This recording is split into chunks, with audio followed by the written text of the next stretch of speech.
10 साल पहले एक जवान और कामयाब मैनेजर जिसका नाम जोश था, शिकागो की सड़कों पर घूम रहा था। वो अपनी सुंदर 12 सिलेंडर वाली जैगुआर कार कुछ तेज चला रहा था, जो केवल 2 महीने पुरानी थी। वो कारों के बीच में से दौड़ कर आते बच्चों पर नजर रख रहा था और ऐसा कुछ दिखते ही अपनी कार धीरे कर देता। एक जगह से जब वो गुजरा तो कोई बच्चा नहीं मगर एक ईंट कहीं से आई और थम उसकी कार पर चमकता काला दरवाज़ा तोड़ दिया।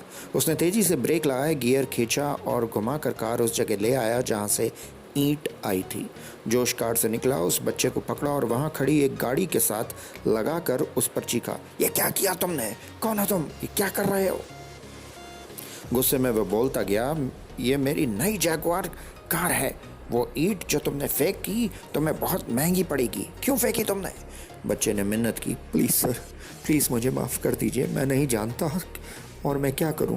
रोते रोते उसने आसपास हाथ दिखाकर कहा, मैंने ईंट फेंकी क्योंकि कोई रुक नहीं रहा था। मेरा भाई वो अपनी व्हील चेयर से लुढ़क कर सड़क पर गिर गया है और मैं उसे उठा नहीं पा रहा हूँ। रोते हुए लड़के ने मैनेजर से पूछा, क्या आप उसे वापस व्हील चेयर में बिठाने में मेरी मदद कर सकते हैं? उसे चोट लगी है और मेरे उठाने के लिए वो बहुत भारी है। बच्चे की बात सुनकर नौजवान स्तब्ध रह गया। किसी तरह से उसने अपने गले में बनते आंसुओं को पिया। उसने किसी तरह से उसे गिरे हुए आदमी को उठाया और फिर अपने रुमाल से उसकी चोटों को साफ किया और देखा कि वो सब तरह से ठीक है या नहीं। वो देखता रहा कैसे उसका छोटा भाई उसे धक्का देते हुए घर की तरफ ले जा रहा था।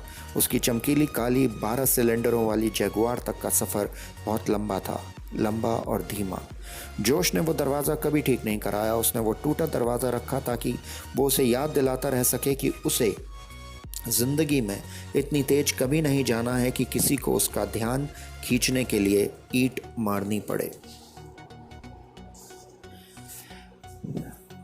कहानी पसंद आई हो तो लाइक शेयर सब्सक्राइब कीजिए। जो भी ये वीडियो देख सुन रहा है, हृदय से मेरी प्रार्थना है कि आपकी जीवन यात्रा स्वास्थ्य, सुख, शांति और समृद्धि से भरपूर हो।